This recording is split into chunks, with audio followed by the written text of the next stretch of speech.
It's becoming a familiar duty for the President of the United States, consoling victims of mass shootings. During his 7.5 years in office, President Obama has mourned the victims of massacres at an elementary school, a movie theater, a military base, an office building, and now a gay nightclub.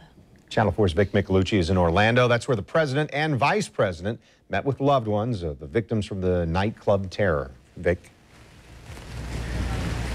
And a very difficult time for everyone involved. So many people still holding on, trying to recover, going through multiple surgeries at a couple different hospitals here in Orlando. There are 49 families tonight grieving. So many more friends upset about losing their loved ones in this Pulse nightclub massacre, which was probably about 3 blocks behind me. Strong storms ripping through the area right now. But about an hour ago, President Obama, he left on Air Force One. Vice President Joe Biden also left on Air Force Two after spending about 3 hours going through Orlando, going to the scene, going to the Dr. Phillips Center. Take a look at this video. This is the official memorial for the lives that were lost, the 49 people who died. It's also a place where people can gather to pray for those who remain in the hospital, who are still recovering from their mental and their physical scars. So they came, they brought flowers, they laid it down at the official memorial, and then shortly after that, we heard from President Obama about his reaction to what happened here. As a nation,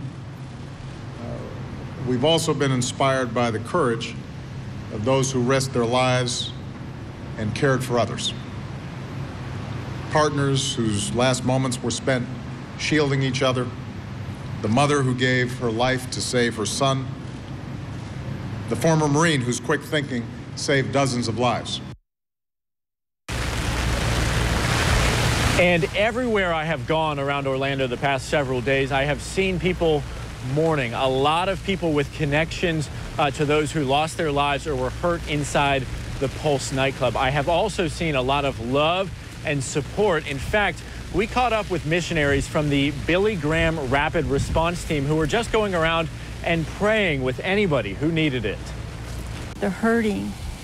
Those that have so many things that are coming against them right now, the emotions that are raging. Father, I just pray that you will help these families. Their hearts are broken because they know that this could happen to them, and we're just all saddened that our country has gotten to this point. And obviously, as you can imagine, with 49 people dead, that does not include the gunman. So there were 50 people dead here. That was an enormous burden on the Orange County Medical Examiner's Office. Just a few medical examiners down here that had to do all 50 autopsies. So there's a group in the state of Florida that helped out. They sent in relief for the men and women who had this very, very grim task to do. Channel 4's Kamasi Aaron has more. The commander told me after the shooting, a group of about 40 FEMOR's volunteers stepped in to help.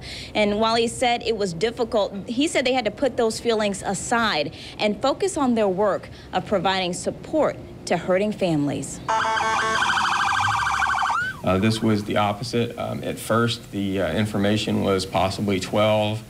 That went to 20, then 30, then 40. Dr. Jason Bird is talking about the moments after the team he leads, the Florida Emergency Mortuary Operations Response System, responded to the shooting at Pulse nightclub in Orlando.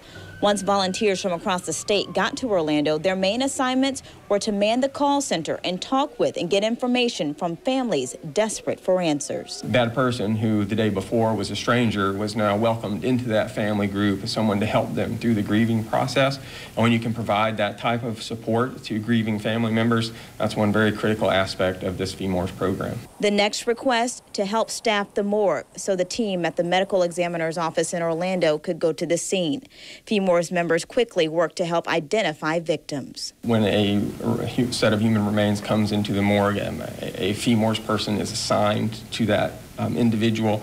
They stay with that individual throughout the process. They're never left alone while they're in the morgue.